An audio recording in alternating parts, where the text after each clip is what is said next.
Well, welcome to episode 30 of the Edgar Rice Burroughs podcast, where we celebrate the works of the greatest adventure writer of the 20th century. My name is Tim DeForest, and I am the author of several books on early 20th century pop culture, such as the pulp magazines that Burroughs was published in, and Old Time Radio, and other such things. Jess and Scott, do you want to introduce yourselves?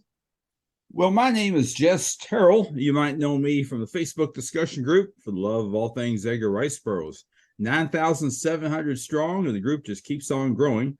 We talk ERB pertinent 24/7 every day, and I'd love to have you all join us for the love of all things Edgar Rice Burroughs. And I'm Scott Stewart, and I guess I can take this opportunity that something that's kind of a dream of my life is that I will be taking over for Bob McGinney with ERB APA and become the new OE, official editor. And to me, it's like if I was still working in film, going into the academy, getting to be part of the academy or something like that. I'm in awe. It's been an illustrious history for ERB APA, and Bob's done a fantastic job, and Tracy Griffin before him, or even farther before him, and so many others that I am both. I'm honored and I'm incredibly humbled. I have no doubt you'll do a great job as editor, though. So, and thank you, Jess and Jim Goodwin, too, for approaching me about my availability and interest in it, too. Grateful you said yes. I am, too. Okay, so tonight we're actually going to be talking about the recent book, the 2022 book, Victory Harben, Fires of Helos by Christopher Paul Carey. It's at the time of this recording, we're recording this on March 1st, 2023. It's the latest book in the new Edgar Rice Burroughs universe. And this one ties up the Sword of Eternity super arc that's been running through the previous 3 books. So these are new books written by various authors that are adding to Burroughs' universe. They're considered canon, authorized by Edgar Rice Burroughs Incorporated. So they're continuing the stories of that universe and adding to it in interesting ways, and we're going to be talking about some of that when we cover the book. But first...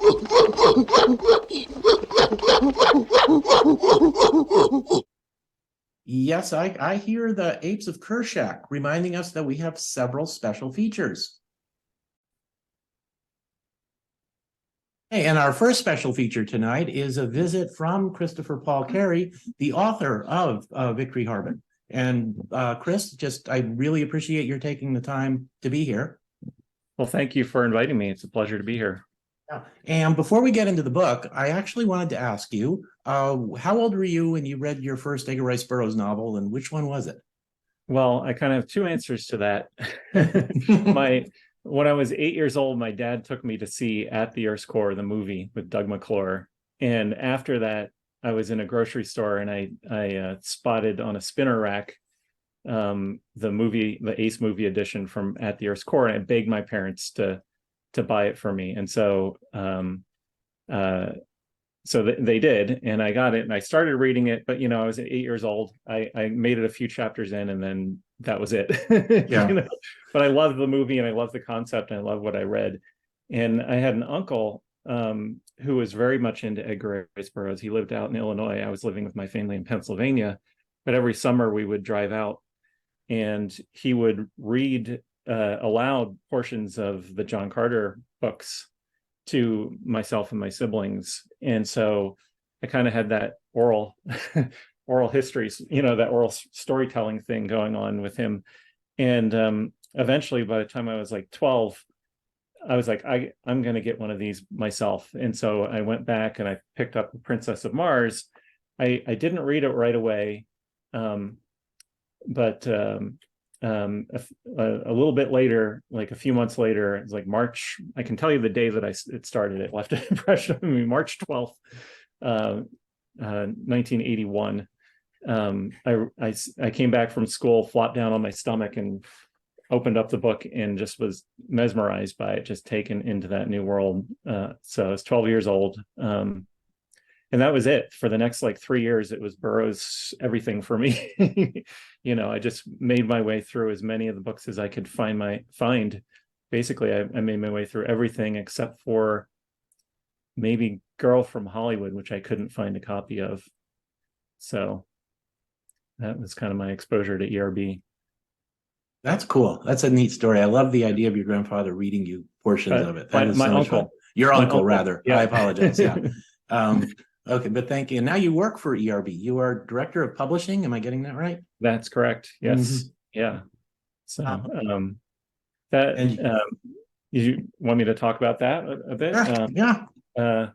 That came about because I had written another novel for the company, Swords Against the Moon Men, and I was at the ECOF in Folsom in 2018, and Jim Solis and Kathy Wilbanks, the president and VP of ERB Inc., were there, and I got to talking to them, and I was like, "Hey, I'd like to come visit sometime." And so I arranged to come down to the office in Tarzana because I wanted to see where Edgar Rice Burroughs, worked and wrote, and so I did that in the summer of 2018, a few months later, and when I was there, I came from a publishing background. I worked for 10 years for Paizo Publishing. They published the best-selling Pathfinder role-playing game and later the Starfinder role-playing game. And I also worked on their Planet Stories line of pulp reprint novels in collections. And so I had a lot of, like, Paizo was a top-notch outfit, and I gained a ton of experience. When I left, I was senior editor there. And so I had a lot of thoughts about how they should be running their publishing program.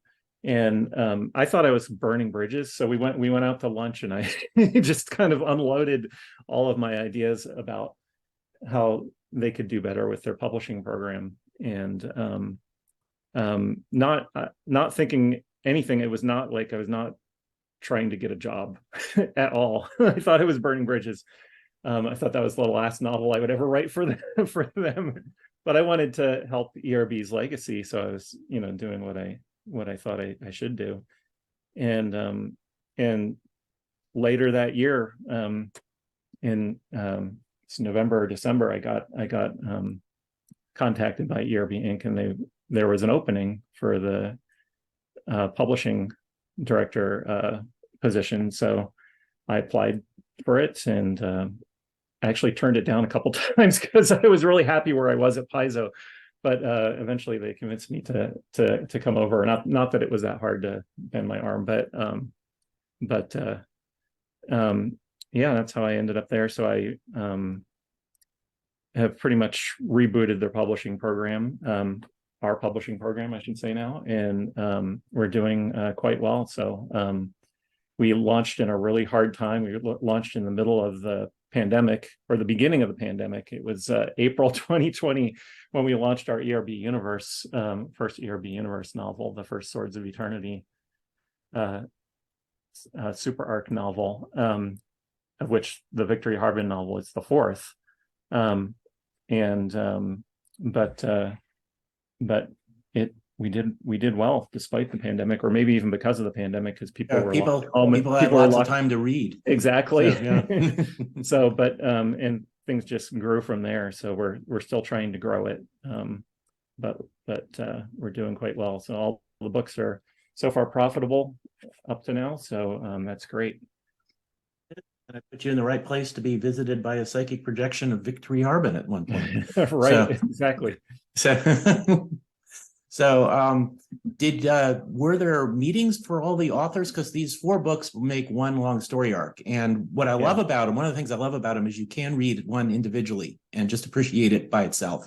Yeah. But together they tell this one large epic story. So were there author meetings? Were you guys trading ideas or notes, or did you all just get a general plot or elements you had to put in and go with it? So I came up with the basic concept for the super arc, and then we had multiple meetings. We had a lot of meetings at the beginning. This was pre-pandemic. This was in 2019, and yet we were doing like Skype video calls at the time because Zoom wasn't really a thing at the time. We did a lot of brainstorming together on the various aspects of the super arc. I had the basic outline for it, but we had to figure out how it was going to work. At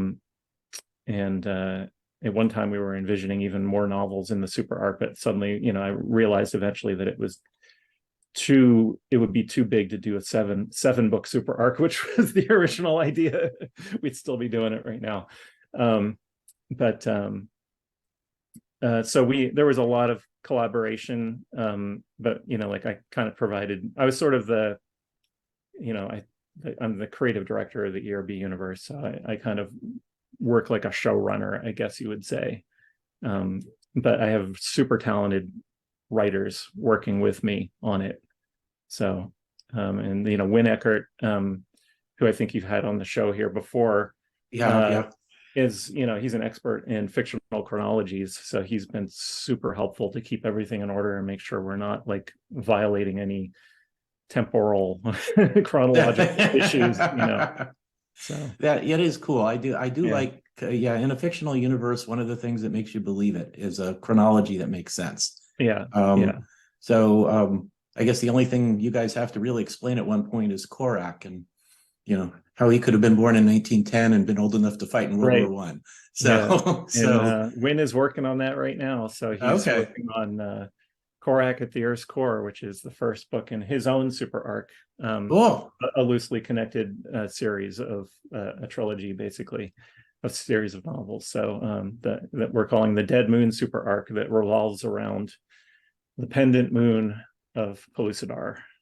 That'll be fun. I'm looking forward to that, both for good adventure stories and to see how you guys explain the correct time discrepancy. That'll be a lot of fun. Victory Harben is a character original to these novels, and she's a great character. I loved reading about her, and I loved her voice in the novel. And how would you describe Victory, and why would you say that she is upholding the standards of heroism that Tarzan and John Carter and David Innes established? So Victory Harben is a young woman at the time of the super arc. She's 18 years old. We've told some of her backstory because in Wynn's book, Tarzan Battle for Pellucidar, she was an 11-year-old, and you get some of the roots of my novel in that book. And Wynn, in fact, when he read my novel for the first time, he was kind of floored. He said, "I didn't realize your novel was going to be a sequel to my novel," like basically a sequel to it, at least the Victory storyline. But it very much does play into that. But I tried to recap all of that for people who haven't read Wynn's novel. But so she has a past. So she was her mother was Gretchen von Harben from Tarzan and the Tarzan Twins, one of the juvenile novels, really the second juvenile novel, Tarzan and the Tarzan Twins, with Jabal Jah, the Golden Lion. And her father is a warrior from Pellucidar named Nadok, and the story of how her parents met is told in a comic book miniseries from American mythology that I wrote the story for, and Mike Wolfer wrote the script for, called Pellucidar Across Savage Seas. So if you want to see how her parents got together, that's the book, the comic book. I actually, when you referred to that in the novel Victory Harben, I actually paused and bought the digital copies of that so that I could read it, because just the references to like intelligent crab creatures and all of that was okay. I have to read this. So, and it was a great story. Yeah. So, you know, you can see what we're doing here. I'm sorry, I'm like diverging from your question here a bit, but we're making this very interlaced, interconnected universe that feels very lived in, because there's just so many facets to it, you know, and that's the fun thing to play around with as a writer. But Victory, so she was born in Pellucidar, so she's kind of part outer worlder and part inner worlder, and she's kind of torn a little bit because of that, because she's neither here nor there, I think. And I think that creates an interesting character that you can do a lot with, because at the end of Wynn's book, spoiler, she goes to the surface world to study because she has an encounter with a mysterious Mahar queen or Mahar queen, depending on how you pronounce it, and this motivates her because the Mahars are very advanced in various realms of science. It inspires her to go study science, and so she eventually ends up studying at Oxford University in the physics program there, and gets a master's degree. And that's where we find her at the beginning of the super arc and the beginning of my novel, which rewinds basically. So the super arc began in the Carson of Venus, the Edge of All Worlds book, really in the backstory that I wrote. There was a bonus story called Pellucidar Dark of the Sun. But I rewind before that story and tell it from the beginning, and even go over the events of that story from Victory's point of view rather than Jason Gridley's point of view, how it's written in that bonus novelette. Why is she a hero? She's a hero because she faces adversity and just keeps going, and I think she has good values too. She was raised around people like Tarzan and Jane Porter, and I think picked up in David Ennis and Diane the Beautiful, and when she was in the inner world, and Abner Perry was one of her mentors. So I think she's had a lot of good values instilled in her, and but she's really trying to figure herself out, I think, when she goes back, and she's kind of like, I think, curious to go back after being away for about, I think it's 5 or 6 years that she was away, and she wants to she's on the track of a mystery basically, because the Gridley wave has stopped functioning, and she's going with Jason Gridley to try to find out why that is, and to track down some ancient information that she had seen when she was in that novel Tarzan Battle for Pellucidar, when she encountered that Mahar queen.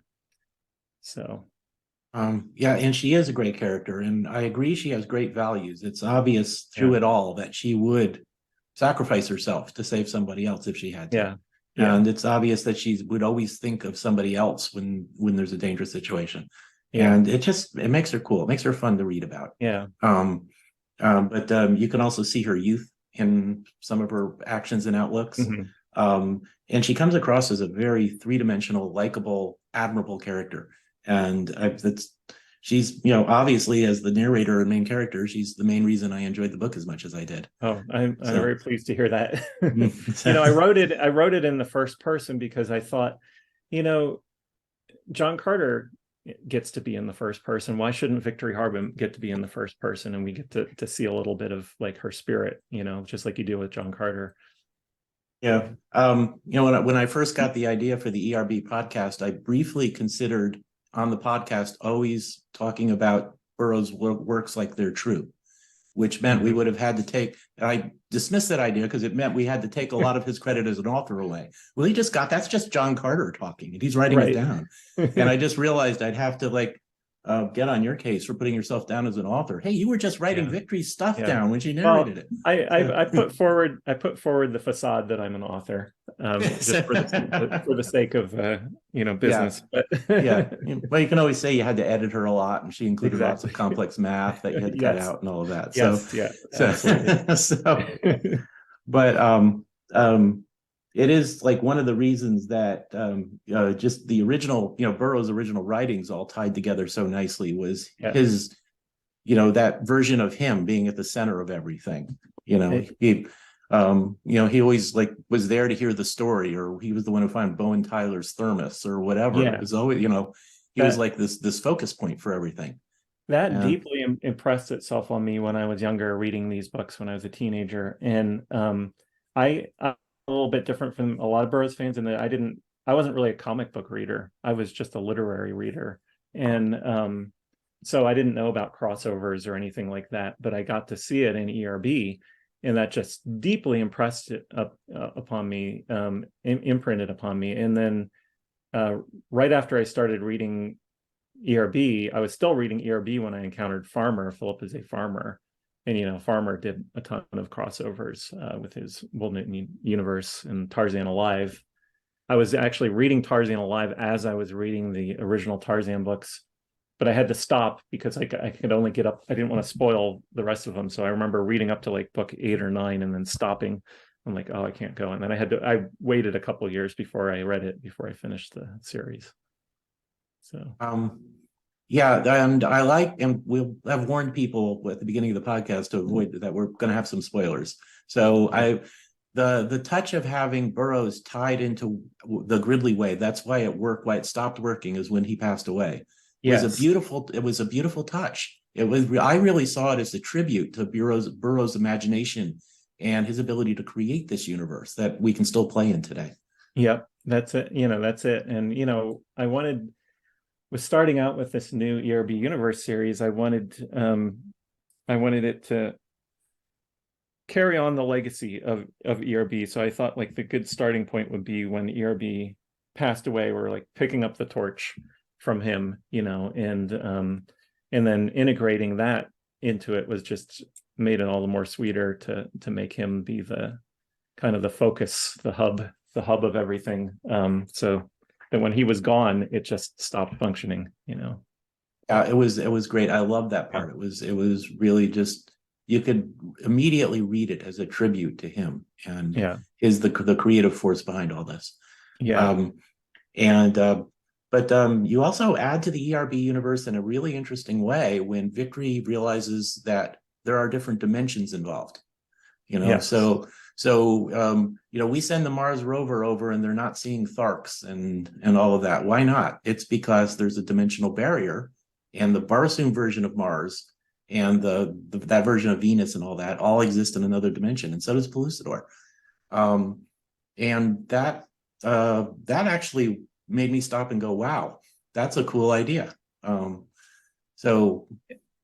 the genius of it is that it emanated from ERB himself, because in the Ghostly script, he provided, at least passively, an explanation for it, because the Ghostly script was a manuscript that he began. It's only about 7,000 words. Is a novel about a black sergeant in the Spanish-American War who dies and in battle, and then is resurrected in this strange world called Halos, this world of the afterlife.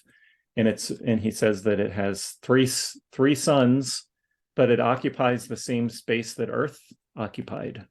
And he talks about these angles of existence, which is ERB's own shorthand for dimensions. And so I realized when I read that and I read that actually before I worked for the company. I got a copy of it because I came across it in Philip A. Farmer's basement.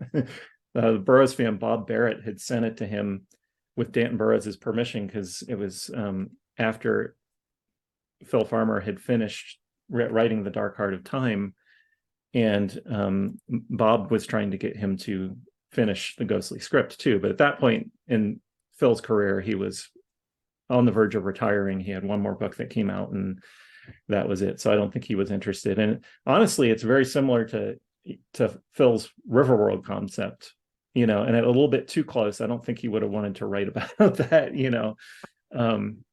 But it came from ERB. That's the amazing thing, Neat. I actually didn't know about that one. So that's actually really cool. Yeah, you'll see in the beginning of the book, there's a quote from the Ghostly script. So that's what that's. I must have read it, and I'm afraid that I just misremembering that one. So I apologize for that. No problem. But I just want to make sure if I have one thing clear. So you travel to Barsoom, you're crossing a dimensional barrier or going into a different angle, or to Venus. So Carson Napier actually crosses into another dimension before he gets to Venus. Or you dig down, you cross the dimensional barrier, and you're in that separate dimension too. So Tarzan's Africa is still in just our dimension, so to speak, or the original dimension. We haven't really explained it yet, so I'm not going to give it any. I don't want to yet.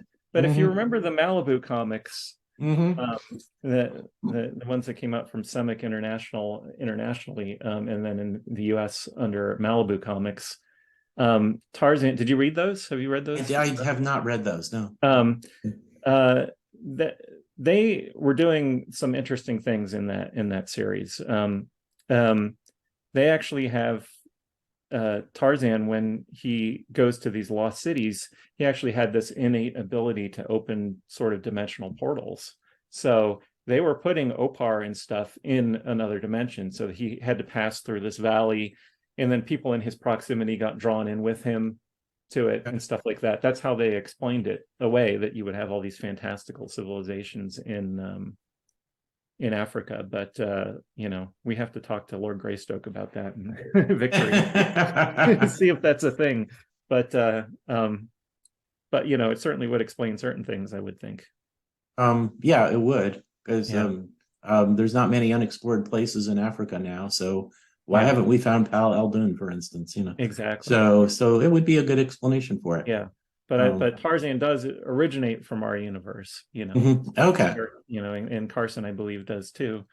I don't know. The jury might still be out on John Carter, where he comes from originally, because trying to decide whether I should break some, talk about some high level stuff here or not, because I don't want to pin myself down. I don't want to spoil stuff if we do it later either. Yeah, no, I wouldn't expect you to spoil stuff that hasn't gotten into unpublished, novels that haven't been published yet. Right. So, but we know something is odd about John Carter because of his, long life and inability to remember a childhood. Exactly. So something's odd there. Yes. So there is stuff to build on. Yeah. Yeah. And another thing I like about the novel that I've got to compliment your writing again, if you don't mind, is that by all means. Victory visits a lot of different worlds. And I really enjoy how quickly, but how effectively you introduce alien environments. That first world she goes to when she's sucked into the Maelstrom on Pellucidor, she's only there for 1 chapter or 2 chapters. She's there a very brief time. Yeah, 1 chapter. But your description of the landscape and that little creature she sees and all of that, all just immediately establish as an alien race, and it does, or alien planet rather, and it does so very effectively. And that's true throughout the novel. Everywhere she goes, you immediately get the sense that this is not Earth; it's someplace different. I enjoyed that, the world building, even if it was just just a few pages of a place she was there very briefly. You give it a sense of this is an alien planet. This is not Earth, and it's done very effectively. And kind of makes me want to visit all those places. Although I'd probably get eaten in no time at all. Yeah, it's if you were there in reality, it'd be pretty scary, actually. Yeah. But well, thank you so much. I learned from the best, I think. Phil Farmer, I got to work with his notes because I finished his book, The Song of Quasin, which was the 3rd Ancient Opar book. And so I got to dissect his world building because I had all of his notes and outlines and stuff like that for the Opar series, and got to see exactly how he did flesh out a world, and then, just reading a lot and reading Edgar Rice Burroughs, who was a master at creating worlds and just plopping you down there, But it was a challenge. The whole book was one of my biggest writing challenges that I've ever had, I thought my first novel was probably going to be my biggest challenge when I finished Farmer's book, because I'm finishing a Hugo Award-winning authors series, but this was really, really hard, because you have to balance the going to so many worlds, and having such a complex sort of plot, and trying to make it interesting and easy to understand for the reader was a real challenge. And putting her in, I was afraid when I wrote it that sending her to so many worlds would not be fulfilling because she wasn't there very long. You know what I mean? Yeah. So I was trying to make each of those places as interesting as I could in the short time that we were there, and make it relevant to the plot too. Yeah, I think you succeeded. You know, because I cut out a bunch of worlds, obviously, because she went to a whole bunch that are never described, that maybe someday after I'm dead, someone else will write stories about her. And then a few of the backup stories in the earlier novels are part of that sequence too, right? Yes. Yeah. So there's more we can read if we want to. Yes. But I thought you succeeded. I thought each world seemed real, and you built the plot up. I never had any trouble. It's kind of a complicated storyline, I guess, in a way, but I never had any trouble following it. Great. And I thought everything was explained well to us as we needed to know it in order to be able to follow the story. Great. I've talked to a couple people who had only tangential understanding of ERB, who had like maybe read first couple Polisadar books, you know, and they seemed to get it. So I was very pleased about that. So yeah, I don't know if it helps because I'm a major science fiction fan amongst other genres. I don't know if that helps because I already, you know, you say alternate universes, alternate dimensions, I immediately know what that means. Yeah. So it would be interesting if someone who didn't read a lot of science fiction jumped in, if they might or might not have trouble. I think they could follow it because once again, you explain everything well. Well, I hope so. That was the goal, to be able to have somebody who's just coming into it. It was one of the huge challenges was the fact that we had already introduced the antagonist in one of the short bonus stories in the backs of the books. So like in the back of Tarzan Battle for Pellucidar, there is a story called Victory Harben Clash on Caspak, Clash on Caspak by Mike Wolfer, that introduces Laveau, the antagonist. And man, writing a novel where the antagonist has already been introduced and you can't tell that story, like you can't really show that introduction was challenging. And that's why I ended up putting a prologue in the book to show Laveau beforehand. So you get some idea of her sinister nature and her power, you know. Yeah, and that's another case where just in a few sentences you successfully created a believable alien world. You know, just the references to past history. And you know, that was fun. That was actually, that scene was suggested to me. I was talking to Mike Wolfer and he gave me the kernel of the idea for that. And then I think the next day I sent it to him because I just got possessed by the idea and I just wrote it in a fury, you know, and it just came out, you know. It felt very Michael Moorcockian. That's actually that's actually a good reference. I didn't think about it at the time, but yes, that does have a Moorcock feel to it. Yeah, I don't know why it came through that way in an ERB book, but that's just how it came out. Well, Moorcock was a ERB fan too. He wrote his own Mars Petitias, which are still fun. That's something I hope will come back into print one day. Exactly. So you mentioned Farmer, and I know the Dark Heart of Time is considered canon now, right? Are his Opar books considered canon, or are they just off to the side? They are. We're, you know, the company basically owns the copyright on Farmer's Tarzan novel, so the company does not own his Opar novels. So you can't. Because they're cool novels. That would make a difference, wouldn't it? Yeah, we can't really play with his IP unless we came to an agreement, you know. And it creates complications of like, how would that work? Yeah. You know? So I can see that. So,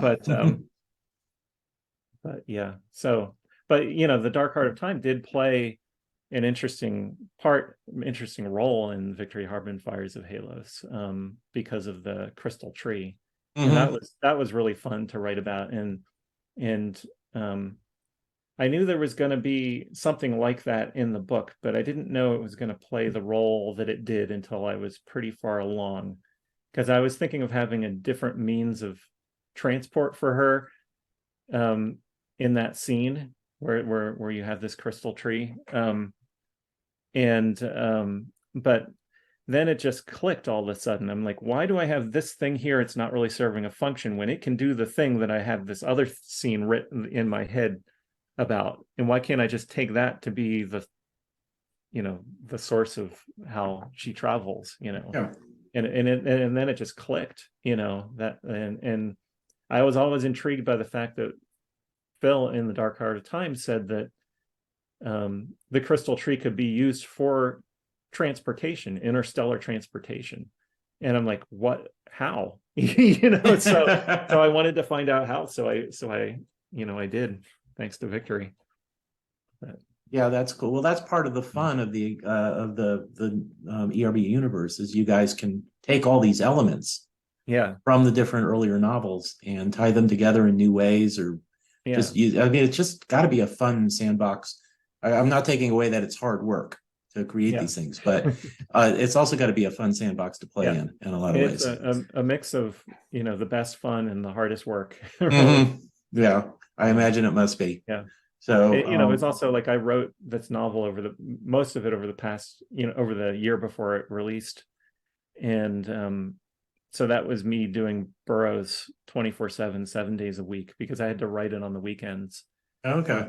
And so I didn't really have time away from ERB. So, but I had to take a nice little break over the holidays to wind down from that. But, So, well, it was very successful. I really do enjoy the novel. When we get back to the main podcast, we'll be analyzing it as we go through it. I know Scott and Jess both enjoyed it as well, so I don't think anybody's going to be dissing you during the podcast. Okay. I think we all thought it was a great novel, and we're going to enjoy talking about it a lot. And so I don't want you to give spoilers away for future stuff, but there is going to be another super arc featuring Korak and at least starting in Plusidor and involving the moon. Okay, that'll be cool. I know when Marvel had, and I know this isn't canon, when Marvel had the Tarzan comic in was it the 80s? Can't remember. They did a Plusidor story arc that involved the moon. So it's been touched on before, but it would be nice to see the official canon version of what's going on there. Yeah. So, and there will be more Victory Harben too. So I don't have any news on any prose Victory Harben, but we are preparing a full-length graphic novel titled Victory Harben: Ghosts of Omos, and that's being written by Mike Wolfer in conjunction with my input on it. So it does take place after the events of Fires of Halos. Okay. So she'll be traveling with Huckle.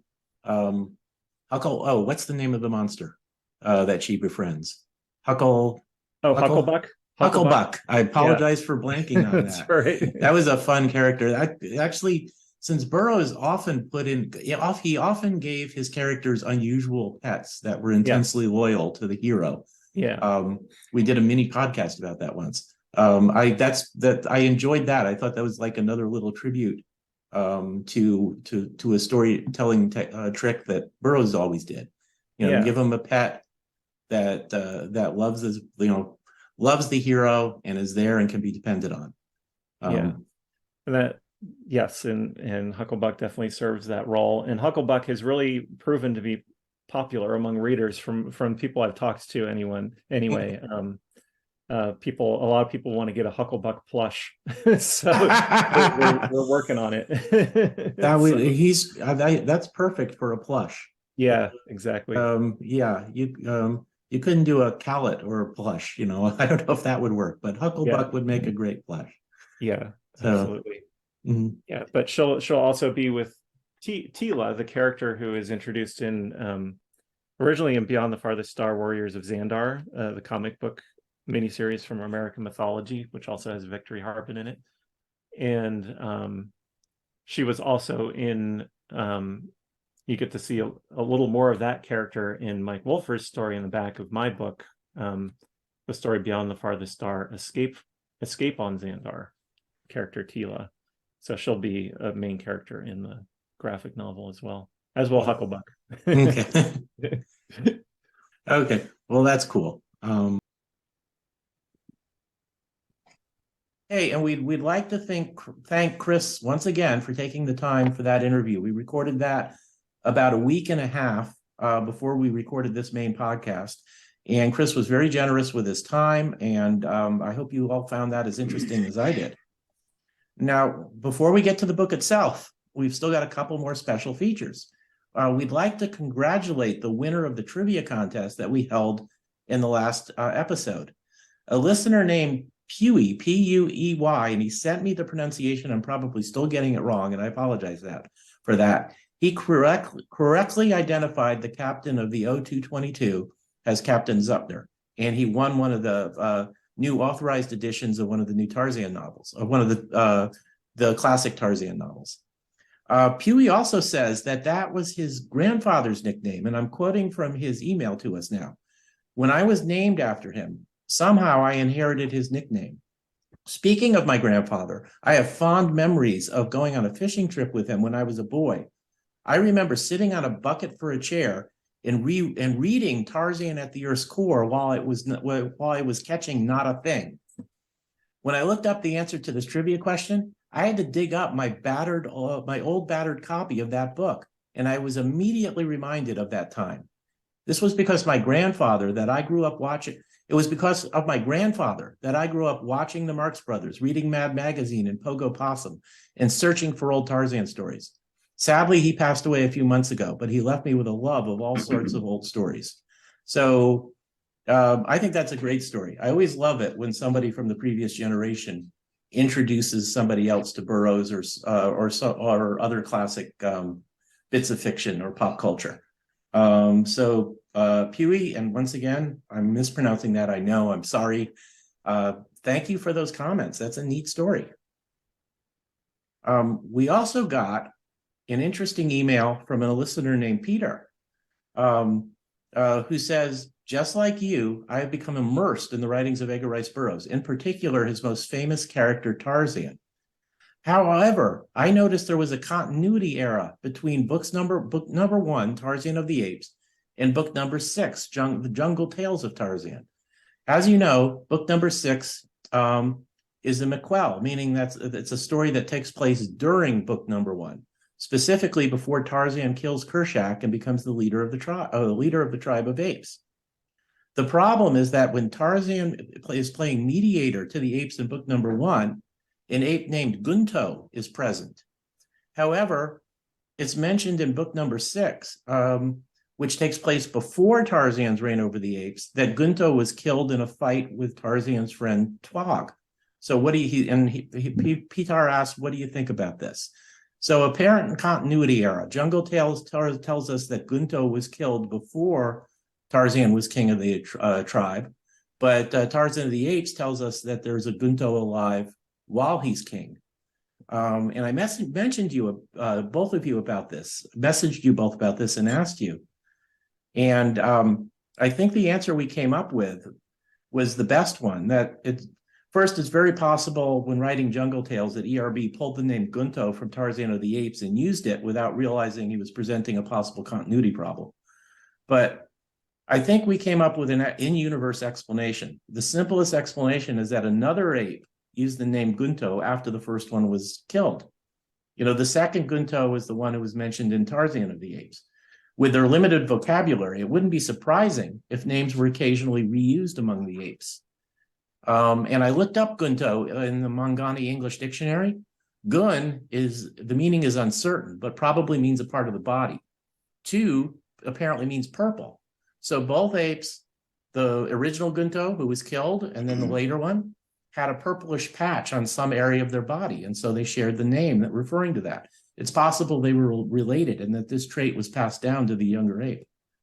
Any additional comments on that from you guys? I think those are good explanations, and I think the in-universe one is very appropriate. Yeah, I do too. I would add, if I may, and first of all, I agree with those explanations, and I appreciate the other conversation that we had about them. I would add also that is the Mangani. We don't know how far they range across Africa, and their numbers most likely dwindling as civilization marches in and as time marches on. But they don't have the benefits of even the communication levels that we had in 1920 or 1930. They don't have telegraph. They don't have telegram. They don't have much ways for one tribe to communicate with another tribe unless they just bump into each other. Maybe they can send something on drums, but most likely it's going to be a very limited language. Meaning it, my point is that it's unlikely, I think, for one tribe to know the naming schemes used in other tribes. So just like we have certain names that are fairly common, John, Tom, Richard, all used to be fairly common names years ago, and you still hear them. That there's no connection. It just happens to be people chose those names. Go ahead. Yeah, no, I think that makes perfect sense. And with the Mangani language being limited, and because their names are not separate sounds, they're always words put together, like Tarzan is white skin. It kind of makes sense that they would occasionally repeat a name. They would almost have to. Agreed. Yeah, well, yeah, and plus it's not really with the limits to capacity of their language and communication. They're not necessarily keeping a roster or a family tree like we would either. Mhm. So the reuse of those names, whether you did have them or not, I think would be quite common. Yeah, it's also possible, we always need to remember they're not as intelligent as humans. They may have eventually only had a vague memory of the original Gunto or even forgotten about him. Exactly. If there was nothing exceptional about him to burn them into their memory, they may not even remembered when a new Gunto was born that there was another one. We do know they can have long memories. It was Aklit from Beast of Tarzan and then Son of Tarzan who remembered 20 years, 10 years later what was going on. So there's exceptions to that. But in general, it's probably safe to assume that their long-term memories are limited to a large extent. That was Akut you were talking about? Akut, yes. Yeah, and that's correct. He was Burroughs said he was just a little bit, I forget the exact wording, he was kind of a notch above most of the Mangani. I mean, he was the leader of that tribe, and if anyone could row a boat, he could. Yeah. The other ones you had to kind of coax and keep an eye on them. Yeah, so he might have a good long-term memory while most apes just don't. And I think that makes sense as well. He was and also the names or words they would use are very much going to be in the presence, even though we know pets, cats, dogs, parrots. Remember their families are associated with the humans and so on. Horses, all those animals do, and we've seen when people have gone back to India or Africa and met with an ape they helped raise before and stuff, that they remember it.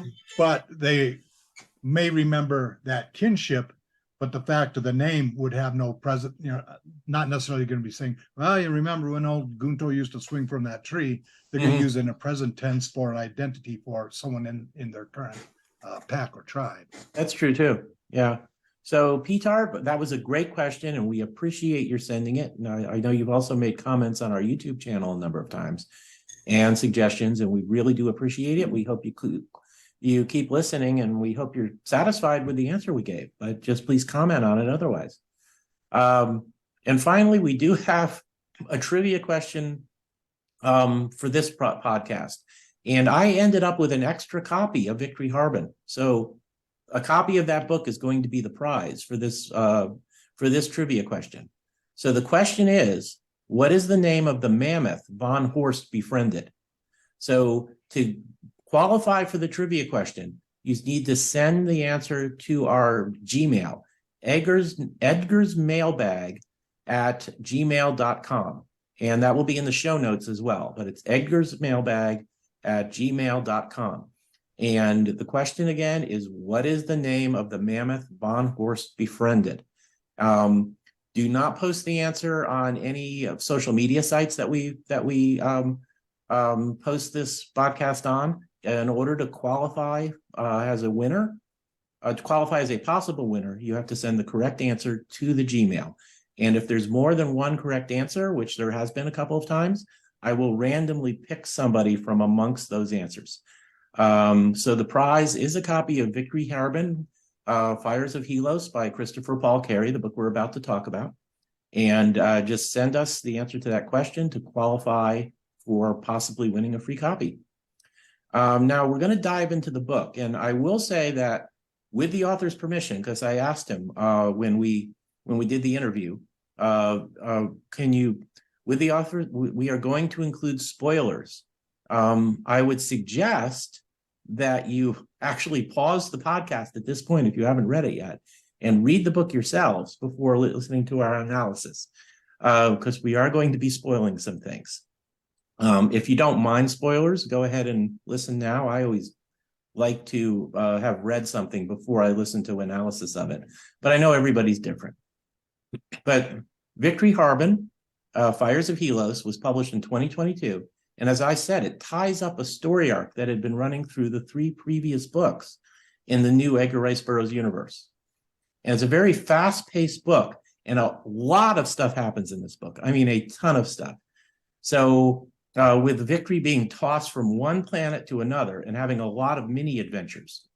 And I hope the summaries I'm going to give as we discuss it will give you a good impression of how much fun the book is and how well constructed the plot is. But if I fail, that's on me. You know, because of, in order to keep this from being a 12-hour podcast, we're going to have to summarize and leave out details. So trust us, please, that this is a great book that effectively tells a very exciting story. And I'm going to start first by covering the foreword and the prologue. The foreword is fun, where Chris Carey is visited by a mental projection of Victory, who tells him her story. So just like Edgar Rice Burroughs was visited by John Carter, or talked to him by Gridley Wave, or talked to the people of Pellucidar by Gridley Wave, personally collecting these stories.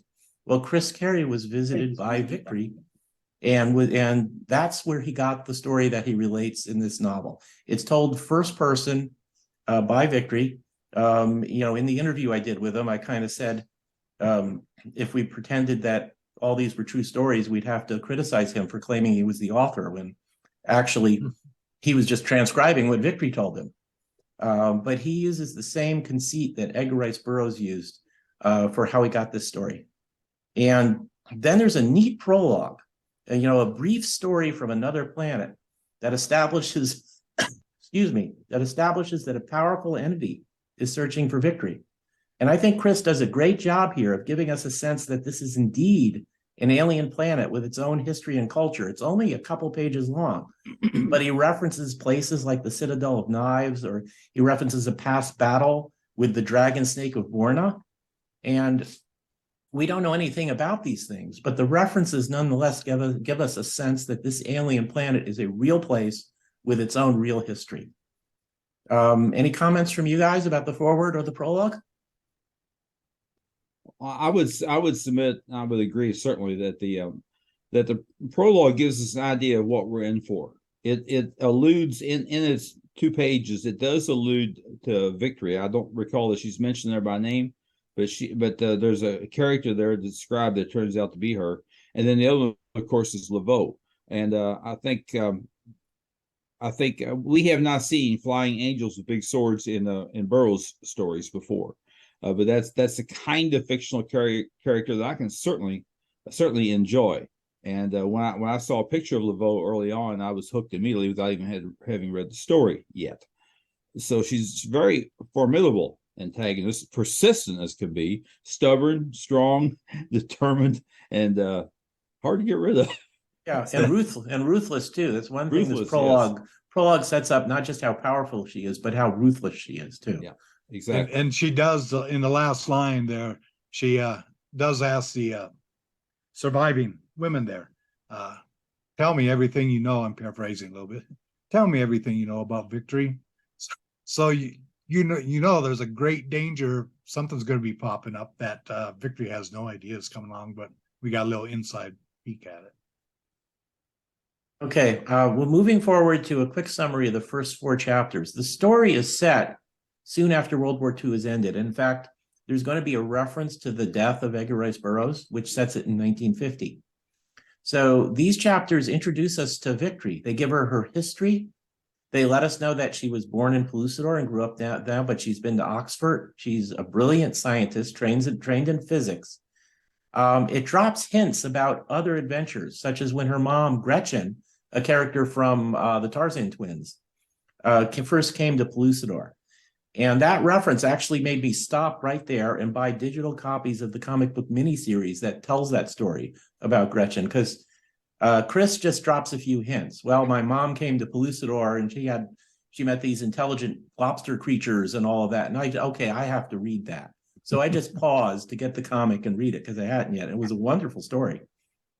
But what the result of giving her history, even if some of it's just hints of what her history was, it makes her a solid part of the Edgar Rice Burroughs universe. It connects her with Pellucidor. We learn that she has a close relationship with her godfather, Jason Gridley, and that Jason's son, Jansen, has a crush on her. And we also know that she has a tattoo given to her at birth that has an important, but at this point, unknown purpose. And the plot is driven almost right away by the mysterious disappearance of the Gridley wave. That's something that Jason Gridley had invented that allowed communication, a sort of radio communication with people on the surface to Pellucidor and to Barsoom. And that's how Edgar Rice Burroughs was able to collect a lot of his stories in many of the novels, by hearing these stories via Gridley wave. So Victory and Jason Gridley investigate this. Victory returns to Pellucidor, and they're visited by Tu Al-Sa. That's a Mayher scientist that Victory had met in the book Battle for Pellucidor, which we reviewed in a couple of podcast episodes a year or two ago. I can't remember when. So stuff begins to happen when an attempt to reactivate the Gridley wave is made. The sun of Pellucidor goes out, and Victory's tossed into an energy maelstrom. And that's where the chapter 4 ends. That's very brief summary of the first 4 chapters. Comments from you guys? Well, if I may jump in, too, also the Mayhar is indeed a Mayhar that we met even before we knew Victory. Too, also, if you recall, at the end of the first Pellucidor book, that one being called At the Earth's Core, David Ennis was going to make a supply trip back up to the surface world. Abner was going to stay in Pellucidor. David had a shopping list of books and other things of that nature. A lot of books, I'm sure. And he thought Diane the Beautiful was sitting in the seat next to him. And we discussed this on the podcast one night. Now, she wasn't saying anything. She was all wrapped up. He figured she was asleep, so he just left her alone. And I distinctly recall saying, rule of thumb, when you're traveling with your spouse or significant other, check on them every once in a while, make sure they're who they're supposed to be. But anyhow, that was too also the Mayhar. I think, if memory serves, it was what's his name, the ugly one, Jugal, I think. Mm-hmm.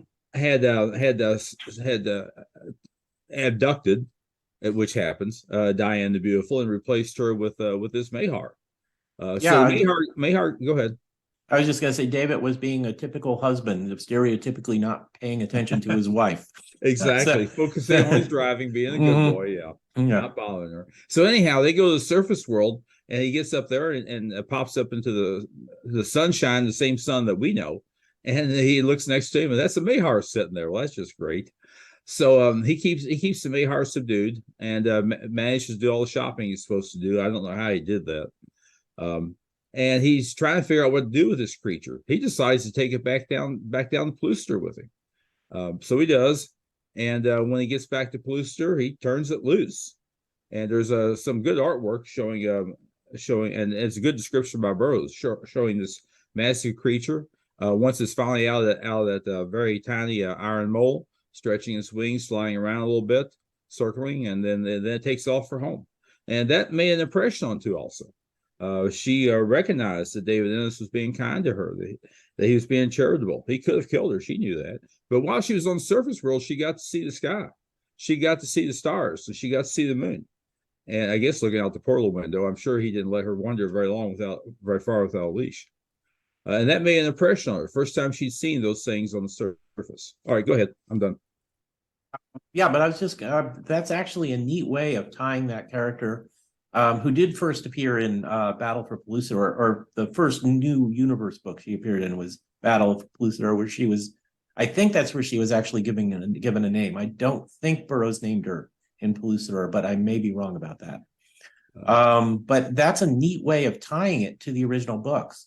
Burroughs made a point of saying that David Ennis's kindness towards her, mercy towards her, made an impression on her.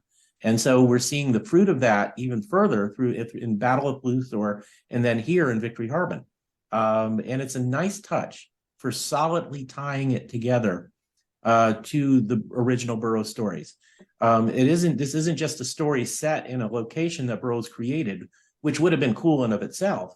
It actually ties it into plot elements of his books. And that's a really neat thing. I like that a lot. Yeah, mercy is the word I was looking for. I couldn't think of it a moment ago, but that's the very word that Tu also uses in this book here. Go ahead, Scott. You have something?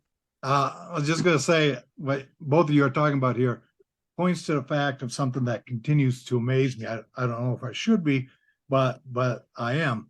That first off, I love how he fills us in. He gives just enough to give a history that if you're talking to a passerby or cluing in, give some background in there. Now, if you're familiar with the history or read the other books, you see all the parts of that puzzle, that jigsaw puzzle, how intricate the relationships between the people are in their adventures. And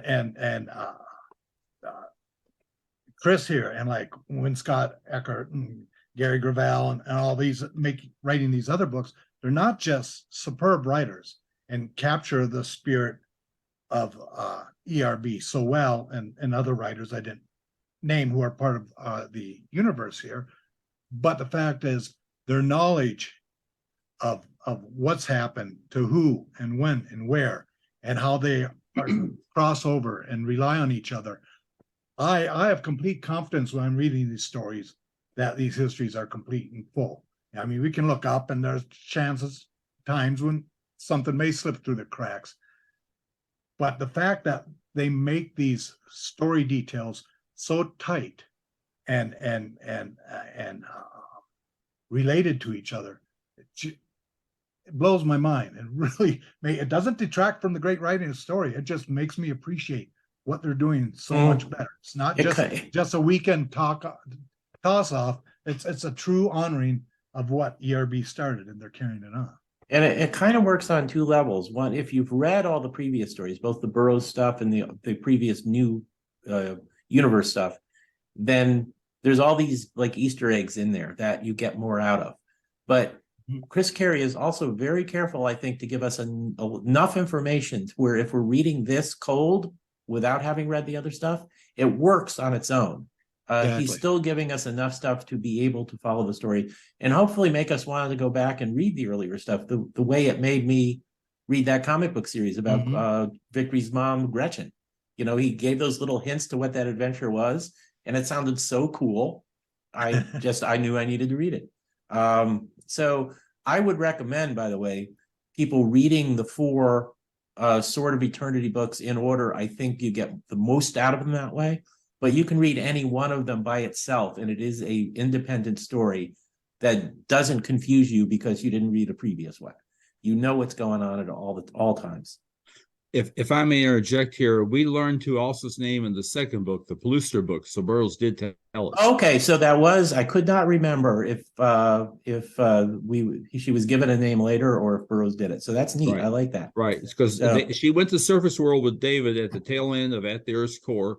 And then at the beginning of the second book, which is Paluster, David Tu Also and all of his shopping stuff were loaded back in the Iron Mole. They went back down to the Paluster, and then he runs into her again when he steals the great secret about how Mayhars reproduce, and they've only got it written down in one place, so they get all upset when they find out he took off with their book describing how all this stuff works. And that's where she was involved in that. And also there was an incident in the arena of the Mayhars where Diane was down there fighting a saber-tooth, and the 3 Thipdars swoop in and pick the Terrag up and take off. And that was Tu Also recognizing David was involved in that too, and spared them from the arena of the Mayhars. Go ahead. Yeah, so David's mercy towards Tu Also has multiple benefits later on. Exactly. Which is cool. I like that. It pays to be kind. Yeah, and Burroughs actually uses that theme a lot in his books, often with the pets that people make, like John Carter with Woola, or David Innes with the Hyenodon. Animals responding to kindness, but he shows it between people showing gratitude towards kindness, and that benefits the hero later on. It's really a neat theme that might be worth a podcast in itself, just talking about different incidences where that happens. Most definitely. And another thing I would like to point out here is that there's a bunch of questions about how Pellucidar works. How does that giant sun hang up there in the middle of the earth? Time seems to work a little differently in Pellucidar's famous incident. I think we've called it to mind in a prior podcast, where David goes out and has an adventure. Meanwhile, Abner's back in the library of the Mayhars, and he's just spending the afternoon there, doesn't think anything of it. And David comes back and describes all the things he's been through. It sounds like he's been busy for a week. So time works a little different in Pellucidar. So how does that work? And there's several other questions. This book attempts to address some of that. And also the Mayhars, as I said, they do have a library. They got more than one library. And the battle that David Ennis led to stop the Mayhars and their treatment of human beings. Some of those tablets, some of that documentation, some of that writing was destroyed.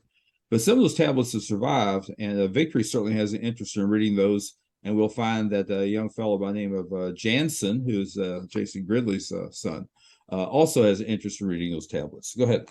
I was going to say, they did have multiple libraries. It's all the sillier of the Mayhars not to have a backup copy of the most important thing, which is how to reproduce. Because the Mayhars, for those who don't remember, are all female. There's no males left. So they have an artificial way of reproducing. And they had it written down in just one place. I mean, geez. Of course, we're used to computers where we back up everything. Right. So I suppose if you're writing, and what my impression was a hieroglyphic language, which is pretty complicated, it is harder to make a copy of something complicated. Well, probably what they did was the guy who was responsible for making copies, when they're purging all the men, they probably got rid of him before he could get the copy made. So he didn't get a chance to tell anybody, and they didn't bother checking. And then David comes along and swipes the book. Poor planning on the Mayhar's part. Exactly. Because guys do have some value. Okay. Well, chapters 5 and 6. Victory, she's fallen into this energy maelstrom, and she's transported to an alien world. And we see her, I like this part. We see her intelligence and her courage on display, where she quickly figures out what happens, and she doesn't panic or have to get used to it. She just starts thinking about how to stay alive. And it's like instantaneous. Oh, I'm in an alien world. That's interesting. How do I live? She's only on the world for a short time. But once again, Chris does a great job of effectively creating an alien environment. And I think that helps highlight the danger and the loneliness of Victory's situation. But then she begins to teleporting to different worlds, including sometimes back on Earth, though in Earth's past. And the previous books in the new Universe series all had bonus stories about Victory that are set during this chapter. So we're not told the details of all these adventures at this time, but you can go back to the previous books and read about that. There's one where she goes to Casbah, for instance, all of which are cool little, I think short stories or novellas. I'm not sure how long they are, but she has several mini adventures, and only to eventually be teleported to yet another planet at a random time. Sometimes she's in a new place for just a few minutes. Sometimes she's there for weeks, and then she ends up getting zapped somewhere else. And as far as she can tell at this point, it's all random. Comments on those two chapters? Well, if I may jump in there, maybe you covered this, but the reason she got zapped to these various worlds is that the Gridley wave has stopped working. Did you cover that? We did, yes. Okay, well, the Gridley wave has stopped. Well, maybe I missed that. But anyhow, the Gridley wave has stopped working. She and Jason are working on it. That'd be Jason Gridley. And somehow they trigger an appearance by Tualsa. And Tualsa says, here, let me help. And she turns a few dials. The sun goes out. And when the sun comes back on, there's a maelstrom opens up like a gigantic storm. And then Victory is sucked to these various worlds. And I think of those various worlds you were describing as like traveling the cosmos in the pinball style. You go over here, you bounce off the wall. You go over there, you bounce off another star or something. Yeah, that's actually a great analogy for it. I think. Thank you. Yeah, and also that chapter, I think it's chapter 4, is entitled "Through the Looking Glass," which is an Alice in Wonderland reference. There are other Alice in Wonderland references in the story, that being one of them. And and there's also several pop culture references here, like mentions of Duke Ellington's name one. And I've got a list here someplace. I'll try to find it. All right, go ahead. I'm done. Well, references like Duke Ellington would just help remind us of the time that Victory comes from. At this point, she's a young adult in 1950. So some of the references to pop culture just help remind us of the time she comes from. She uses the word keen, which I'm going to. She uses the word keen. I want to try to bring that word back. That was a cool word. Right, so, go ahead. Did either of you get the feeling, and this is meant as a compliment for my place, and readers of these other books might find this interesting too, but throughout this book, and Jess, you're talking about that pinball bounce around. Things like Hitchhiker's Guide to the Galaxy and Slaughterhouse-Five popped up in my head for these elements of time and no time. Well, there is time, but how it's captured or lived in those things. And I found similarities in here to those books. Nothing being copied or anything, just that there's I don't know if you want to call it a conceit or a character. It's a character of the book that brings it out, which to me I found very entertaining. Yeah, I had to make sure I knew I wasn't half asleep when I was reading. I think that's very keep you aware, but yeah, those are other classic science fiction examples of somebody with apparent randomness being thrown through time and space. Yeah. Well, and on that note, then I have to mention the Wizard of Oz. There's another one. Victory gets scoops up. You could call it a kind of tornado, and she meets different characters, notably Hucklebuck, which can be like the Cowardly Lion, or could be some combination of the characters that Dorothy runs into. And then they go see the wizard and have to have a great challenge put before them that they have to overcome. I think that's another good analogy. But I know Chris is a well-read guy in the genre, so I wouldn't be surprised if consciously or subconsciously, and by saying subconsciously, I'm not saying he was plagiarizing or anything, might have been influenced by these. And these kinds of things are not unusual when you read a very complex book that this one certainly is. Every author will have signs of the authors who influenced him or the stories who influenced him. Happens in the Marvel universe all the time. Yeah. So did we talk about the Victory's tattoo yet? Or you I just mentioned it in passing that at this point it's been established that it's important, but I know it's later in the book where she finally finds out what it is. Okay. Right now, she just learns it's not random and not necessarily Pellucidorian in origin, but it is going to have meaning later on. So very good. Okay. Well, chapters 7 and 8. Chapters 7 and 8. Victory ends up on Barsoom and she meets Dejah Thoris. She's there long enough to learn some mental techniques that might help her control her travels in the future. And she also encounters the being who's pursuing her. This is Lavo. It's probably how you say it, isn't it? Lavo. That's the big giant angel, or apparent angel-like in appearance. She's not very angelic in nature, with a flaming sword. And a murderous attitude. In fact, she kills one of Dejah's guards in a way that just sort of withers him away and sucks out his soul. So she's not a pleasant person at all. Victory is teleported off Barsoom at the end of chapter 8, just before Lavo can kill her. So I love seeing Dejah Thoris in this story.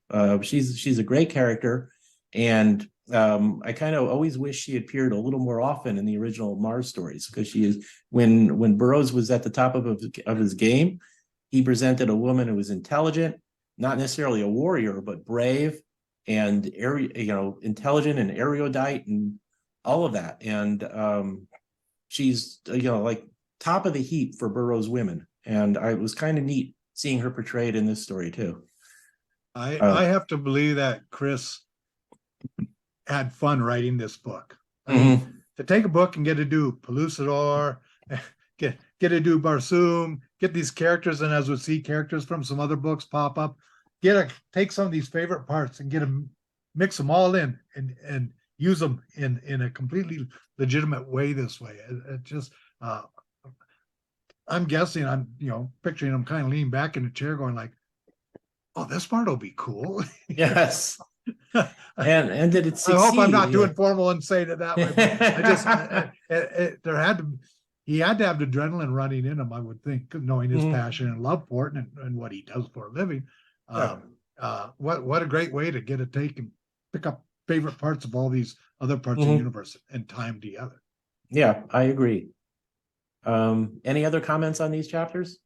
I was going to add that at the beginning of chapter 8, we have more pop culture references. Hedy Lamarr and Gene Tierney are two names that pop up here. Okay. And two that make sense that would come up in the time frame that Victory is from. Hedy Lamarr, by the way, was not just a beautiful actress, but also an inventor. Yes. Who worked on Very was it brilliant. radar? I think she worked on helped develop radar during World War II. Radar, So radio waves or something. I could see that her fits as right in with being referenced with what's going on in this. Yeah, stuff. I could see Victory being like her being a hero of Victory because woman scientist who accomplishes things in a world where there was still a lot of institutionalized sexism. So yeah. And so then we go to chapters 9 to 12. I just realized the outline I sent you guys, it says 9 to 14, but this is 9 through 12. So sorry about the typo. She ends up on a planet Kajarna. I have no idea how to pronounce it. You'll have That to sounds ask good a to me. Kajarnian. Yeah. Yes. Which we know is Mercury. So she's saved from Laveau by the super intelligent human inhabitants of the planet, who take her in, and she learns a lot there. And she learns more mental techniques, and they also help her perfect her uncertainty gun. This is the device she'd been carrying around that hadn't been working right. It's a device she invented, and become. I'm not going to say a awkward plot device. She ends up using it in important ways later on, but it's in a way that seems natural to the story. I almost said it was like a deus ex machina, but that always implies something contrived. Chris does a good job of introducing the concept of the uncertainty gun and what it might possibly do as Victory gets it to work right, so that when she uses it later in the story, it makes sense. It fits in. So it is a plot device, but it's not an awkward one. It's properly introduced into the story in a way that makes sense. And if I could jump in to clarify, even though she says this, she calls it a gun. It kind of looks like a gun. But it's not a gun in the sense that we think of a gun. It's not a weapon that's intended to hurt or kill anybody. It may project I will say a ray, and that may not be the right word either. But it'll project a beam of some kind, which is designed to do certain things, but it's not a true weapon, not intended as a weapon as we think of it. Go ahead. Yeah, and those chapters end with the planet's atmospheric shield, which protects them from the worst of the sun's heat. Remember, this is Mercury, real close to the sun, is damaged. So Victory uses the uncertainty gun to help repair the shield before she's again teleported away. And that takes us to the end of chapter 12. Any other comments on this section? Well, I just love the term uncertainty gun. Yeah, it is a cool term. Because it allows for so many possibilities or options of if it is or is not working right. I imagine the bad you guy's do. coming to kill you, and you shoot him with the uncertainty gun, and now he's not certain if he's supposed to kill you. and that's the point. It's kind of a crapshoot as to what this gun's going to do when you fire the thing. It depends on several conditions and maybe even random chance, from what I can tell. I think it also depends on her intentions. I think it's in this chapter that she's told if she wanted to use it as a weapon, she would have to want to hurt the person she's shooting it at. And Victory is not, I don't think she's a pacifist, but she's a person who very much doesn't want to hurt people, including her enemies, if she doesn't have to. Right. Well, she grew up in Plooster. She knows that things do die, and she knows that sometimes you have to do that. But I agree with you. She values life and doesn't just go out killing things for the sake of it. She'll protect herself if need be. Yeah. Real quick. In the Barsoom books, and I can look this up if somebody's curious. I wanted to say it's in one of the books with Rastavus, because I think he says it, which possibly is Mastermind of Mars. he says something like we know there's life, talking from the perspective of Barsoom. We know there's life on other planets in the solar system. Of course, he mentions Jasum, needless to say. And he may mention Jupiter, whatever it's called, Sassoon, I think. But he does mention Mercury, whatever the Barsoomian name for Mercury is. And I think they mention Venus also. Recognizing they know that the Barsoomians know there's intelligent life on Mercury. This book is the first time it's ever been that I'm aware of it's ever been explored in a Burroughs related book.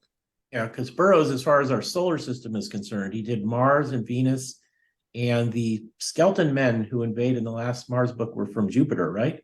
Yes. But I don't think he ever gives us any details on any of the other planets. So there is a lot of room to play with new writers here. Right. And this is a fun civilization here. And I should say that the friendships that Victory makes here, it's just a few chapters, so there's not a lot of time, but we really get the sense that she gets to like and respect the people she meets on Mercury. I just think it helps make them all seem like real characters because of that. And I also want to be sure and jump in. Some people may be put off by this. It's simply a suggestion. Don't do it if you don't care to, if it seems like too much work, because this is supposed to be enjoyed. But oftentimes when I read a book, I'll keep a notepad. And I've mentioned on here before, I'll keep a small notepad with me. And the first time a significant character appears, or any character appears, perhaps, depending on my mood, I'll jot down the page number and their name and something about them. And there may be additional identifying traits or clothing or habits or bad habits or whatever. I might jot down the page number where I see those. So after 2 weeks later, when I come back to the book, and I haven't read it in 2 weeks, I look at my notepad and say, oh, John Doe over here, he appears on page such and such, and he could possibly be a good guy because he just robbed a bank. It's a quick reference for me. Now, in this case, the reason I mention it here, I mean, for me, that's a good practice. Like I said, it may not work for everybody. But here, you do run into several terms. They're not difficult terms. But for an old guy with a poor memory, it helps me to write down things like the numinous ones, for example. Well, who are these people? And then write down the page number where you run into them and where they're defined a little bit to help you keep track of everybody. I think it might pay off for this. That can be helpful. I know there are people, I have occasionally gotten a book from a used bookstore or even checked out a library book where people have done margin notes right in the book. Yeah. And that's actually never bothered me. That's actually kind of fun, especially if they're critical, like cool fight scene or something. Right. No, I would agree with that. It's against my preference to write in the book. That's why I use it. But it's the same concept. Okay, well, moving on to chapters 13 and 14. Victory ends up on Earth during the 13th century. It's the time frame for the novel The Outlaw of Torn, which I just finished rereading today. I'd forgotten just how awesome the final sword fight in that was. That was a great novel. She encounters a knight there. This is going to sound so nitpicky. Chris does the same thing that Burroughs does, which is have people in 13th century England speaking Elizabethan English, Shakespearean English, even though it should have been Middle English. But Victory can understand the knight. So, and that's not a criticism. I just have fun thinking of that. It's like a Star Trek. You don't worry about everybody speaking English. You just move on with the story. And don't wear red shirts. Yeah. Now I'm thinking of the 4th chapter where Victory's slipped in the maelstrom. She thinks, man, I shouldn't have worn my red t-shirt, and then she's gone. Okay. But while in 13th century England, she has another encounter with Laveau, which implies that Laveau implies that Jason Gridley's been killed, and that just adds a little suspense. We later find out that's not true. But she spends a big chunk of the novel not knowing if somebody she loves, her godfather, is dead. Victory zaps herself away using her uncertainty gun. So that device is now working, and she's getting the hang of how to use it. And she herself is then teleported elsewhere, and she spends again time jumping from planet to planet. So that's chapter 13 and 14. Any comments from you guys? I think what you guys mentioned in between while you're talking about it, are very good commentaries about There is a Duke Ellington reference in here just inside chapter 13. Okay, cool. And I'm glad you brought up those pop culture references. I registered them as I was reading them, and I thought they were a neat way of, Mhm. reminding us where Victory originally came from. But I'm glad you made a list of them because that's kind of cool. I think so. Okay. I don't think it occurred to me to actually point them out, but they should be pointed out. It's another Well, strength some of of the these, novel. some of these are some of my favorite musicians, so that's part of my interest Yeah. right there. Yeah. So chapters 15 and 16, Victory ends up on the planet Xandor, which is part of the ring of planets on which the events of Beyond the Farthest Star took place. She's captured and she meets Tangor, who's the hero of that novel. And she also meets and befriends a little furry creature she names Hucklebuck, who can transform himself into a giant creature when necessary. They're captured by by another human tribe. With the help of Hucklebuck, Victory and Tangor escape, and she learned that Tangor came from Earth, but from an Earth with an alternate history. And this is where something really important about the Edgar Rice Burroughs universe is added. Victory figures out that Pellucidor and Barsoom and Venus and other planets actually exist in other dimensions, which explains why aspects of them don't line up with Earth physics and why observations of Mars never turned up evidence of Barsoomian civilization. This is why the Mars rover never shows us the Thark, because the Barsoom that John Carter went to is actually on the other side of a dimensional barrier. This is a major addition to the nature of the Edgar Rice Burroughs universe. She also learns that her tattoo spells out the word Helos, Helos, in the local language. And this is where Victory has to go to figure out what's going on and how to solve all of this. And we also find out that the Gridley wave went out. And that's what jump-started this story, was the Gridley wave stopped working. It stopped working when Edgar Rice Burroughs died. So he was literally the glue that allowed the various aspects of the Edgar Rice Burroughs universe to stay connected. And when he passed away, the Gridley wave stopped working. It was going to be possible to reactivate it, but there was going to have to be some work involved in doing that by scientists like Jason and Abner. So that's chapters 15 and 16. My comment is, I love Hucklebuck. He's a cool character, and he fits into an Edgar Rice Burroughs tradition too, of the hero of the story connecting with an animal, a pet, a very unusual pet, like Woola, like the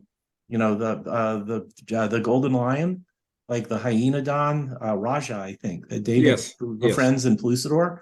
It's very common. Von Horst Mammoth, who I won't name because that's a trivia question. His heroes often befriend an animal, often by showing them kindness, as we mentioned earlier. And that animal becomes an ally of the hero, and a very handy ally in time, especially a little furry guy that can grow into a giant and is really good in a fight. And then, of course, we get the whole bit about other dimensions and Pellucidor and Barsoom being on the other side of a dimensional wall. So any comments on that, guy? On that? What do you guys think? I couldn't help reading this book when I did with the recent passing of Huck. Mm-hmm. If this might have been, I know the book was written before he passed away, but being such a esteemed fan, longtime fan in the ERB community, I would have probably asked Chris if this might have been like a little Easter egg tribute to him while he was still alive or something. I have no idea. It's way off the wall maybe, but when I saw the name and reading about it, I just that is interesting though. I wonder. Yeah, I wish I'd thought of that when I was doing the interview.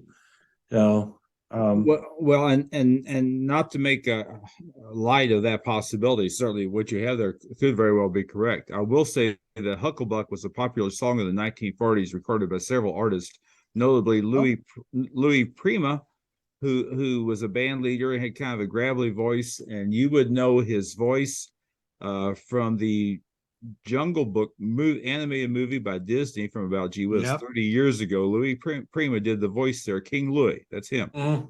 And Actually, he was Prima was a band leader, played good trumpet, and a young lady by the name of, I think it was Keely Smith, and I can verify Yep. that name, That's was correct. married to him and did vocals with him.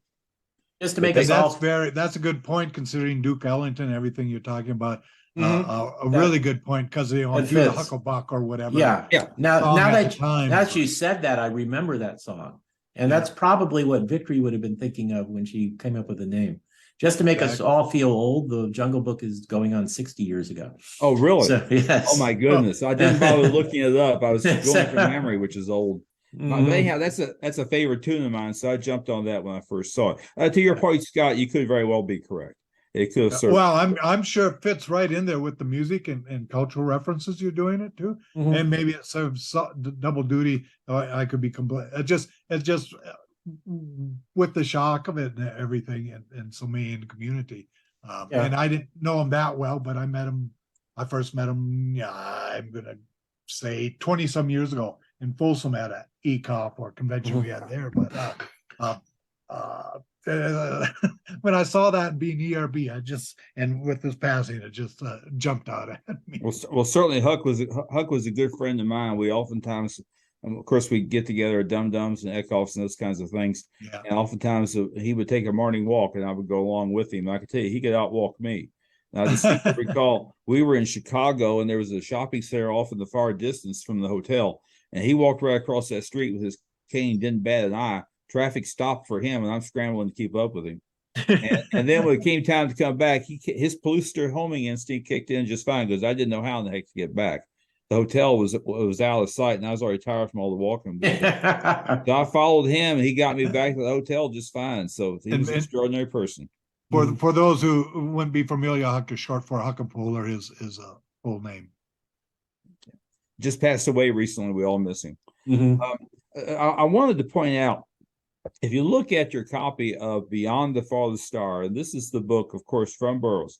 First of all, a lot of the stuff that we're talking about here tonight in this Victory Harben story, bits and pieces of it, big bits and pieces of it came from Burroughs. Burroughs just never, this is a story that Burroughs didn't live long enough to write. He's got a lot of parts of it there that he's identified. Notably, in the Beyond the Farthest Star, as I was about to say, the unison alphabet and numbering system is listed in a chart in the original copy of Beyond the Farthest Star. I'm looking at the restored edition now. If you go get the copy that Tales of Three Planets, where that book first appeared, you'll see the same chart in there. And these are the characters that were used on Victory's tattoo to create her tattoo. So they come out as unison alphabet, which is connected to the stars, the planets around the almost star system, including Pelota and Xandar and some of the others. Go ahead. I forgot everything else I was going to say. Well, what I wanted to say about the idea that a lot of the worlds in Burroughs' universe exist in another dimension, I love that. I think that works great. I actually would have been okay if they had just said, no, they exist in our world and just ignored real science, but if you want to come up with an explanation, this is a great one. And in the interview, I don't want to, people have heard the interview in this podcast already. I don't want to repeat too much, but I asked him, he clarified that means Tarzan exists in our world, in our dimension. But he mentioned the possibility that Tarzan has an affinity for dimensional doorways. And whenever he finds a lost civilization, it's actually another dimension. And that's why we can't find Paludan today, because it's on the other side of a dimensional barrier. That is the perfect explanation. Tarzan could pass through that portal without even realizing it. He may not even know what's going on. Yeah, exactly. Maybe he just gets a slight headache, or I can't believe Tarzan gets headaches, but something very slight that you would just not even think about to indicate that, hey, man, you just passed into another universe. Yeah. But along those lines, see, I'm all about alternate universes. I don't have a problem with this. And the TV show Sliders, for example, was built on the idea of alternate universes. It was a universe of the week on every episode. I love that series. That was a lot of fun. But in my opinion, the alternate universe idea explains a lot of things, notably those lost cities and Paludan and that kind of thing. Yeah. And the thing about Barsoom is why we don't see the Tharks, as you very well pointed out. and those kinds of things. Yeah. Now, I have always had, that was Philip Jose Farmer who came up with what he called the Wold Newton universe, where he put Yes. every fictional character who's ever existed together and made family trees for them. I have my own limited Wold Newton universe in my imagination, where the things that I just like pretend are real. And the Edgar Rice Burroughs stuff, along with The Shadow and Doc Savage and King Kong and Sherlock Holmes and a few other things, all exist in this universe I've created in my head.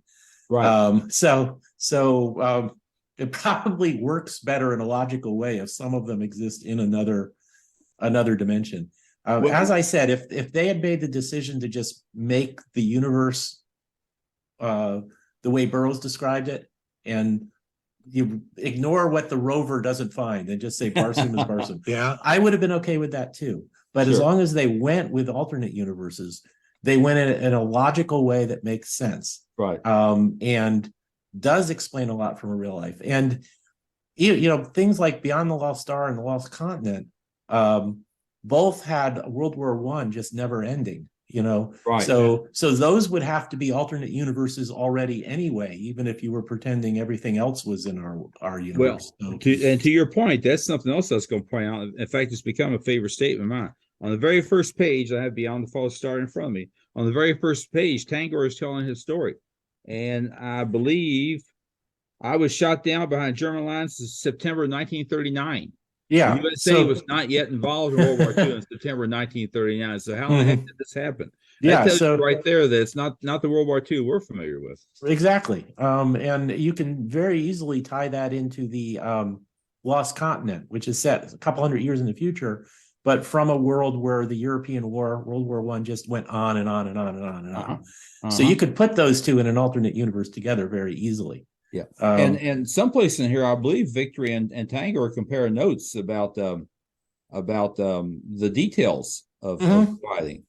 She talks about the armistice that ended World War. Tell me if I'm getting my stories confused, but she talks about the armistice that ended World War I. And Tangor says, well, the war did slow down or stop for a few days or a few weeks for a period of time, but it started up again. So it's just kind of a recess there for a while. Does that sound familiar? Yeah, it does. Yeah, that was in the novel. And it was, it was Tangor's, the differences in his history from her history that made her realize it was an alternate dimension. So, like the Star Trek mirror universe, alternate dimensions are fun. Spock's beard. Yes. If Victory ever meets another Victory with a goatee, then she'll know that's her evil self. I am now ready for Santa Claus meets King Kong. All right, because they're both real. That's right. Real quick, let me clarify something, and then you can push on. The thing you said a moment ago about building your own canon in your head. Now that's a key phrase right there. To be clear, we all have the freedom to do that very thing, put the canon together in our head for whatever works for us. I like to have some kind of plausible explanations. I can accept magic if I have to, but I like some kind of semi-plausible, semi-scientific explanations of the way things work. And all that goes in your head as to what you'll accept, whatever is acceptable to you, so far as a reader, so far as a fan. I was talking about Princess of Mars today. It doesn't bother me because it's Burroughs and because it's John Carter. It doesn't bother me that John Carter more or less wished himself to Barsoom or used astral projection to get there. And for any other property, I would say, show me your spaceship. I would expect to see the spaceship, but John Carter, I cut some slack to because of who he is and because I love the story. I know that overall, it's did we lose Tim? No, I'm here. It's just my video was frozen up. So you probably got tired of listening to me. My point is this: that everyone is free to create their own canon. Things like Wold Newton, as interesting as exciting that can be, that's not Burroughs' original, and it's not even the ERB universe. So I want to make sure and draw that distinction. Yeah, but a person can throw it in his head if he wants to, or discard it in his head. That is canon is Wold personal. Newton is very separate from ERBU, and very separate from ERB original. If I'm going to use a Star Trek example for a moment, just to explain how personal canon works as a field, in my mind, the movies Star Trek 1 and Star Trek 5 did not happen. So you had the original series, and there's actually a couple of third season episodes I'd be happy to drop from canon. And then than those two movies, because I know there are fans of Star Trek who like those movies, and I respect that completely. I did not think those movies were successful, and I just like 2, 3, 4, and 6. Those are that's my personal official Star Trek, unofficial Star Trek canon, and 5 is everybody can do that. Undiscovered. Yeah, 5 is Undiscovered Country, right? I know 5 was Final Frontier, where they Oh Lord, go to they go and search for God. yes, and Yeah, that's the one that Shatner produced. Yes, and it was for various reasons it was a complete failure. And I say that recognizing there are Star Trek fans who enjoy that movie, and I don't want to disrespect that. But I personally don't care for it, so I just leave it out of my canon. It didn't happen. It was that's go ahead. So the point is that people can read the new universe stuff, and hopefully they'll enjoy them for the great stories they are. If somebody is an ERB purist and thinks it should just be ERB as the only official stuff, then that they can make that in their own headcanon as a decision. And it's a perfectly legitimate one. They can read, they can read these books and enjoy them as like an alternate universe thing in its own right. But and I know that ERB Incorporated is making these official canon, and I have no problem with that because I think they're great. But another ERB fan could still enjoy these books for what they are, and they should enjoy them for what they are because they're wonderful. But they could decide just on their own. In my mind, it's just the original books and nothing else. And that doesn't have to spoil your enjoyment of anything. I mean, I truly, truly appreciate the ERB original canon, because that's what it is.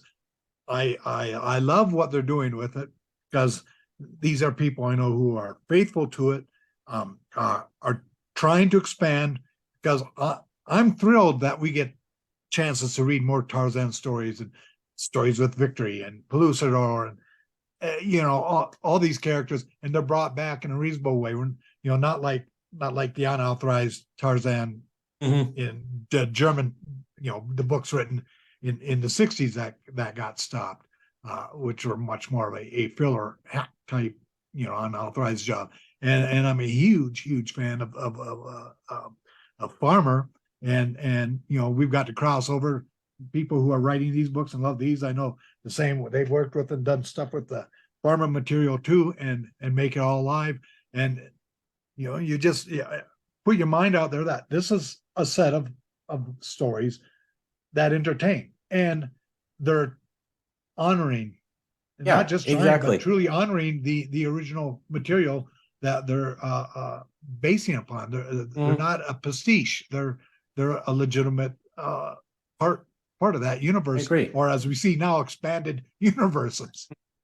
It's like the Dell and Gold Key comics, or DC and Marvel have both done Tarzan comics at different times and done some excellent stories. They're not considered canon, but they're still great stories that honor the characters by portraying them well. So, and a lot of them, DC and Gold Key and stuff, and going back to Dell too, which kicked off so much, adapted, the stories and did a very good job of adapting the original ERB stories into that media context. Yeah, I agree. As first of all, I agree with everything you all said. Just to put it in my own terms, I see original Burroughs canon as exactly that. The 24 Tarzan books that, just talking about Tarzan, that Burroughs wrote, that's your canon. That's the original canon right there. Now, something like ERBU, to me, is what I would call an extended canon. It's another layer. It fits like a glove very well on top of original canon. And the creators of ERBU are striving to do that very thing, to have a good tight fit there. I can, if I choose to, I can throw in the comics, but that's yet another set of canon. And I don't expect the comics to work tightly with the books. So I just throw all that in yet another alternate universe, and I'm good to go. Okay, I'm done. That's enough for me. And I will mention that Philip Jose Farmer's Tarzan in the Dark Heart of Time, I believe is the title. Yes. And also Fritz Leiber's novelization of Valley of Gold. The Tarzan in the Valley of Gold are both considered canon now. Yes. Yes. In fact, Dark Heart of Time gets referred to in this story right here. Yeah. And I don't know. I know that ERB Incorporated is reprinting the two Mayhar books by Holmes, whose Yes. complete name I'm blanking on right now. So I wish I Mayhar's, thought, Mayhar's and Red Axe, and they are Yes. both canon. Yeah. They are both ERBU extended canon. okay, so there's a lot of cool stuff out there. And as an individual fan, you can say they're imaginary alternate universe stories or they're a real part of the ERB. And whatever works for you as a fan is perfectly legitimate for you. Exactly. So, In fact, there's a reference. It's someplace these 300 pages. I saw it today. I've been doing. By the way, I've been reading this book for the umpteenth time over the last couple of days. I finished it an hour before we started this, but and I've read it a couple of times prior to this. But anyhow, the scientist who is the principal scientist in the Red Axe of Plooster books, Mayhar's and Red Axe of Plooster. First book being Mayhar's. The scientist who creates whatever, it's essentially a transporter device that the young fellow Red Axe uses to go. Chris West, I think is his name. Uses to go to Plooster. That scientist's name is mentioned someplace in this book right here, and that's happened. That's to show you that that's part of the extended canon that ERBU provides. All right, go ahead. okay, at this point in the podcast, in an event I blame on the loss of the Gridley wave, Jess, Scott, and I lost our Zoom connection. So we still have about a third of the book to discuss, but we're going to have to do that in another podcast, in a part 2, which we hope to have ready about a week after this episode drops. So I apologize for the technical difficulties. We have discussed about 2/3 of the book, and that will be the end of today's podcast, and we will be back soon with another episode to discuss the rest of the book. Thank you for your patience.